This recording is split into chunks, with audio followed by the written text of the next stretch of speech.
আজকে এক্সপেক্ট করতেছিলাম Randy Orton king of the ring টুর্নামেন্টের ফাইনালটা জিতবে এবং সে ডাব্লিউডাব্লিউ চ্যাম্পিয়নশিপের জন্য যাবে, কিন্তু র্যান্ডি অর্টনের সাথে যেটা হয়েছে সেটা তো অন্যায় হয়েছে। আর এই ভিডিওতে আমরা আজকে কথা বলবো কিং অফ দ্য রিং টুর্নামেন্টের বিষয়। চলুন শুরু করা যাক। Hello viewers, welcome to Rachel Bangla BD. সবার প্রথম শোয়ের স্টার্টিংটা হয় বেকি লিঞ্চ এবং লিভ মর্গানের ম্যাচ দিয়ে, যেখানে রিয়া রিপ্লির চ্যাম্পিয়নশিপ অন দ্য লাইনে ছিল। আমি রিয়া রিপ্লির চ্যাম্পিয়নশিপ কেন বলতেছি, কারণ এটা রিয়া রিপ্লির চ্যাম্পিয়নশিপে আমার কাছে মনে হয়, কারণ রিয়া রিপ্লি কখনো এই চ্যাম্পিয়নশিপটা হারেনি, কারণ তার ইনজুরির জন্য সে তার টাইটেল সিনারি থেকে একটু দূরে আছে। সবার প্রথম বেকি লিঞ্চ রিং এর মধ্যে আসে এবং বেকি লিঞ্চের যে রিং গিয়ারটা সেটা অনেক কুল লাগছিল, কারণ সৌদি আরবিয়ার ট্রেডিশনের হিসাবে এখানে ফিট হচ্ছিল, তাই আর কি কুল লাগছিল। আর ম্যাচের স্টার্টিংটা খুবই ফাস্ট পেজে হয়, কারণ দুইটা যে সুপারস্টার আছিল তারা একজন আরেকজনের পিছনে পড়েছিল, তাদের অনেক রাগ ছিল, এর জন্য তারা অনেক অ্যাগ্রেসিভ ওয়েতে ম্যাচটা শুরু করে। এখানে দেখা যায় লিভ মর্গান কোড বেকার মারে, রানিং নিও মারে, কিন্তু বেকি লিঞ্চ সবকিছুর উপর কিক আউট করে ফেলে। আর একটা পয়েন্টে দেখা যাচ্ছিল লিভ মর্গান অনেকটা বিরক্ত বা অনেকটা প্যারেশান হয়ে গিয়েছে যে তার এই ম্যাচটা জিততেই হবে, সে কিভাবে এই ম্যাচটা জিতবে। এরপর বেকি লিঞ্চ লিভ মর্গানের উপর ডিজার্ভার মারে, আর হঠাৎ দেখা যায় ডমিনিক মিস্টেরিও রিং সাইডের পাশে দাঁড়ায় আছে। আর ডমিনিক মিস্টেরিও রিং সাইডের ওইখানে এমন ভাবে দাঁড়ায় ছিল যে সে দেখাচ্ছিল যে আমি এখানে কিছু করতে আসিনি, কিন্তু উল্টো সে অনেক কিছু করতে আসে। এখানে লিভ মর্গান এখানে কোড ব্রেকার মারে, সেটার উপর কিক আউট হয়ে যায়। আবার বেকি লিঞ্চ এখানে সুপারপ্লেক্স মারে, কিন্তু ডমিনিক মিস্টেরিও চেয়ার নিয়ে রিং এর মধ্যে ছুঁড়ে মারে। আর এটা যেহেতু ডমিনিক মিস্টেরিও করেছে, অবশ্যই সে রেফারিকে ডিস্ট্র্যাক্ট করার জন্য যাবে। ঠিক ডমিনিক মিস্টেরিও ডিস্ট্র্যাক্ট করার জন্য যায় রেফারিকে, আর এটারই অ্যাডভান্টেজ নিয়ে নেয় লিভ মর্গান। লিভ মর্গান সবার উপর সে চেয়ারের উপর ডিডিটি মারে বেকি লিঞ্চকে, তারপরে চেয়ারটাকে সাইড করে তার ফিনিশার ওবলিভিয়ান মেরে বেকি লিঞ্চকে পিন করে সে নিউ উইমেন্স ওয়ার্ল্ড চ্যাম্পিয়ন হয়ে যায়। আর ফাইনালি লিভ মর্গান চ্যাম্পিয়ন হয়েছে। আর লিভ মর্গান যেহেতু চ্যাম্পিয়ন হয়েছে, অবশ্যই তার ফ্যানরা অনেক খুশি হবে। কিন্তু আপনারা যদি স্টিল ডমিনিক মিস্টেরিওর রিয়াকশনটা দেখেন, দেখে মনে হচ্ছিল যে আমি কি এই কাজটার জন্য এসেছিলাম, আমি তো অন্য কাজের জন্য আসছিলাম। তার চেহারায় কোনো খুশি ছিল না, সে অনেকটা কনফিউজ ছিল। আর ডাব্লিউডাব্লিউ এটাকে অনেক মিস্টিরিয়াস রাখছে যে এখানে কি হচ্ছে। যদি ডমিনিক মিস্টেরিও অনেক খুশি হয়ে যেত, তাহলে আপনারা ভাবতেন যে অনেক মজা হয়ে গিয়েছে, না ডমিনিক মিস্টেরিও লিভ মর্গানের পাশে আছে, তাহলে তো সেটা একদম ইজিলি হয়ে যেত। আর একটা জিনিস নোটিস করার বিষয়, মাইকেল কোল কমেন্ট্রি থেকে বলতেছিল যে রিয়া রিপ্লি এই জিনিসটা দেখে অবশ্যই খুশি হবে না। আর রিয়া রিপ্লি যখন স্টোরিতে আবার আসবে, অলরেডি এমন একটা স্টোরি হয়ে গেছে যে শেষ আসার সাথে সাথে এই স্টোরিতেই তার কাজ করতে হবে। এরপর শোয়ের মধ্যে ট্রিপল থ্রেট ম্যাচ হয়, যেখানে চ্যাড গেবেল, বনসন রিড এবং স্যামি জেনের মধ্যে ইন্টারকন্টিনেন্টাল চ্যাম্পিয়নশিপের জন্য ম্যাচ হয়। আর আজকে চ্যাড গেবেলের এন্ট্রেন্সে চ্যাড গেবেলকে ইউসাক চ্যান্ট করতেছিল, ঠিক কার্ট অ্যাঙ্গেলকে সবাই যেভাবে চ্যান্ট করতো। আর সৌদি আরবের ক্রাউডরা অনেক চেঞ্জ হয়েছে। আমি 2018 সালের সৌদি আরবিয়ার শোয়ের কথা চিন্তা করছিলাম যে ওই সময় কেমন ছিল আর এখন ক্রাউডরা কেমন হয়েছে, কারণ তখন রিং এর মধ্যে ম্যাচ হতো, তারা আশেপাশে ঘোরাঘুরি করতো, আর এখন তারা বসে বসে ঠিকই ম্যাচটা দেখে এবং খুব ভালো ভালো চ্যান্ট করে। স্যামি জেন এখানে জুব্বা পরে এন্ট্রেন্স করে, আর ম্যাচটা শুরু হয়ে যায় এবং স্যামি জেন এই ম্যাচের মধ্যে আউটসাইড ড্রাইভ মারে দুইজনের উপর এবং ব্রনসন রিডকে পাওয়ার বোমও মারে। আর স্যামি জেনকে ক্রাউডরা অনেক সাপোর্ট করছিল, কারণ স্যামি জেন সেখান থেকে বিলং করে।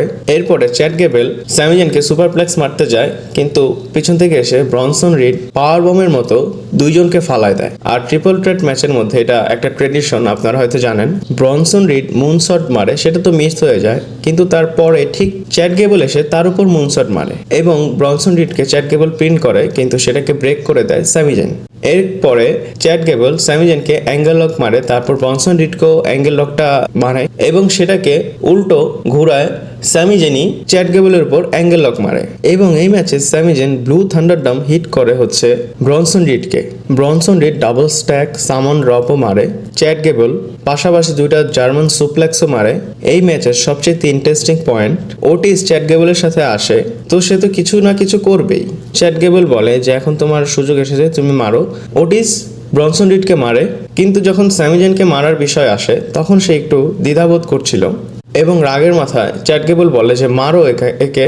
যখনই স্যামি জেনকে মারতে যায়, স্যামি জেন সরে যায় এবং ক্লোজ লাইনটা চ্যাড গেবেলের উপর পড়ে।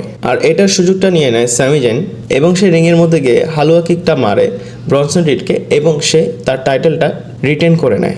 আর এই ম্যাচটা অনেক বেশি ভালো ছিল, আপনারা অবশ্যই দেখবেন। এরপর guys, cooing of the ring টুর্নামেন্টের ফাইনাল ম্যাচটা হয়, যেখানে নায়া জ্যাক্স ভার্সেস লাইলা ভার্কিরির মধ্যে ম্যাচ হয়। আর আমি যেমনটা এই ম্যাচে এক্সপেক্ট করেছিলাম ঠিক সেই রকমই হচ্ছিল, কারণ নায়া জ্যাক্স এই ম্যাচে সবকিছু করছিল, লাইলা ভার্কেলিয়ারকে কোনো চান্সই দিচ্ছিল না। কিন্তু লাইলা ভার্কেলিয়ারকে ক্রাউডরা অনেক সাপোর্ট দিচ্ছিল এবং এর জন্য সে ম্যাচের মধ্যে একটু কামব্যাক করার চেষ্টা করছিল, কিন্তু সেটাতে তার কোনো লাভ হয়নি। লাইলা ভার্কেলিয়া ড্রপ কিক মারে, টর্নেডো ডিডিডি মারে, ডাবল স্টমও মারে এবং লেগ ড্রপও মারে, মানে যত কিছু করার সে করে, কিন্তু তার কোনো কিছুই লাভ হয়নি। সবকিছুর উপর কিক আউট করে ফেলে নায়া জ্যাক্স। আর এন্ডে দেখা যায় কর্নার থেকে একটা পাওয়ার বোম মারার চেষ্টা করে নায়া জ্যাক্সকে, কিন্তু সে পিছল খেয়ে পড়ে যায় এবং নায়া জ্যাক্স তার উপর পড়ে যায়।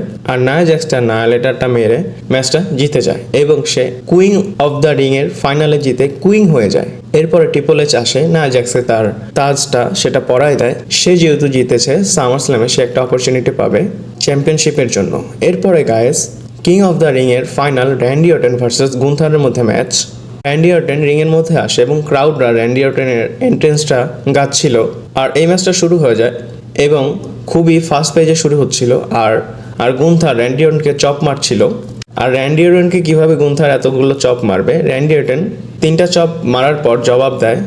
র্যান্ডি অর্টন গুন্থারকে পাঞ্চ করে এবং আপারকাট মারে।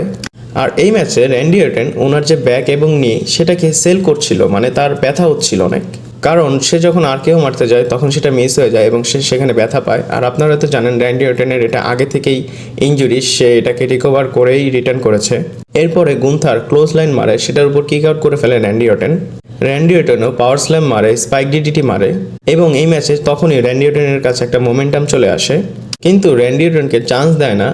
গুন্থার র্যান্ডি অর্টনকে স্প্ল্যাশ মারার চেষ্টা করে, কিন্তু সে স্প্ল্যাশ মারতে পারে না। র্যান্ডি অর্টন তাকে আর কেউ মারে পারফেক্ট ওয়েতে, কিন্তু ওই পয়েন্টে র্যান্ডি অর্টন পিন করতে একটু দেরি করে ফেলে, কারণ তার ব্যাকে হার্ট করতেছিল। আর সেটাতে গুন্থার সুযোগ পেয়ে যায় আর গুন্থার রিং সাইডে বের হয়ে যায়। এরপরে তাদের ম্যাচটা রিং সাইডের এখানে যায় এবং র্যান্ডি অর্টন 3বার ডেক্সটের উপর গুন্থারকে মারে। যখন তারা রিংয়ের মধ্যে আসে, র্যান্ডি অর্টন আর কেউ তো মেরে দেয়, কিন্তু সেটার উপর গুন্থার কিক আউট করে ফেলে। আর পিন ফলের সাথে সাথে গুন্থার র্যান্ডি অর্টনকে পেছন থেকে ধরে তাকে পিন করে ফেলে এবং ডাব্লিউডাব্লিউ নিয়মে এইভাবে থাকলে পিন হয় না। আর পিন করে তো গুন্থার কিং অফ দ্য রিংয়ের কিং হয়ে গিয়েছে। এরপরে ট্রিপল এইচ আসে, তার তাজটা গুন্থারকে দেয়। গুন্থার এটা পরে না, কিন্তু গুন্থার এটাকে রেস করে। আর আমার র্যান্ডি অর্টনের জন্য অনেক খারাপ লাগছে, কারণ এইভাবে পিন হয় না। এরপর গায়ে শোয়ের মেইন ইভেন্ট হয় কোডি রোডস ভার্সেস লোগান পলের মধ্যে, যেখানে আন্ডারডিসপিউটেড চ্যাম্পিয়নশিপ অন দ্য লাইনে ছিল এবং সৌদি আরবের অ্যাক্টর ইব্রাহিম সে তাদেরকে অ্যানাউন্স করে। আর এই ম্যাচে লোগান পলকে অনেক বেশি অ্যাথলেটিক দেখা যাচ্ছিল এবং সে কোডি রোডসের থেকে অনেক লম্বা। কোডি রোডস ডিজাস্টার কিক মারে রিং সাইডের ওপর এবং সব কিছু রিং সাইডের বাহিরে চলে যায়। এরপর কোডি রোডস প্রাইমের ড্রিঙ্কটা নেয় এবং ড্রিঙ্কসটা খায়। এরপর সেই ড্রিঙ্কসের বোতল দিয়ে লোগান পলকে মারে, কারণ লোগান পল আবার ব্রাস নাকেলের ইউজ করার চেষ্টা করতেছিল এবং হুট করে যখন কোডি রোডস লোগান পলের উপর জাম্প করে, তখনই লোগান পল ব্রাস নাকেলটা দিয়ে তার পেটের মধ্যে মারে এবং ব্রাস নাকেল তার প্যান্টের মধ্যে রেখে দেয়। আর লোগান পল মাইকেল কোলের সাথে একটু ঝগড়া করার চেষ্টা করছিল। এরপরে তারা রিংয়ের মধ্যে যায়।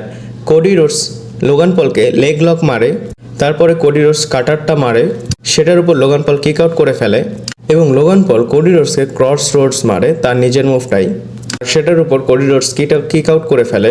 আর এই ম্যাচে সবচাইতে ভয়ঙ্কর একটা মোমেন্ট, যেখানে ডেস্কের উপরে কোডি রোডসকে রেখে লোগান পল রিংয়ের উপর উঠে সেটার থেকে জাম্প করে কোডি রোডসের উপর এবং তখন লোগান পল তাকে নিয়ে গিয়ে রিংয়ের মধ্যে আবার স্প্ল্যাশ মারে, সেটার উপরও কোডি রোডস কিক আউট করে ফেলে। লোগান পল বিশ্বাস করতে পারতেছিল না যেটা কিভাবে কিক আউট হয়। আর এই ম্যাচে রেফারির উপর লোগান পলে ধাক্কা মারে এবং রেফারি তো শুয়েই পড়ে। আর কোডি রোডস তার মুভটা মেরে পিন করে, কিন্তু পিন করার জন্য কেউ ছিল না, কারণ রেফারি তো ব্যথা পেয়ে শুয়েই ছিল। আর রেফারি যেহেতু নাই, লোগান পল ব্রাস নাকেলটা আবার বের করে, কিন্তু ইব্রাহিম যে আছে সে এসে লোগান পলকে বাধা দেয়। সেই বাধাটা দেওয়াতে কোডি রোডস একটা অ্যাডভান্টেজ পেয়ে যায়। আর কোডি রোডস 3টা ক্রস রোড মেরে এই ম্যাচটা জিতে যায় এবং তার টাইটেলটা সুন্দরভাবে ডিফেন্স করে। আর আজকে সৌদি আরবের শোটা অনেক বেশি রেসলিং ওয়াইজ ছিল আর এন্টারটেনিংও ছিল, এমন না যে অনেক বড় বা কোনো সারপ্রাইজ ছিল, নর্মালি ছিল।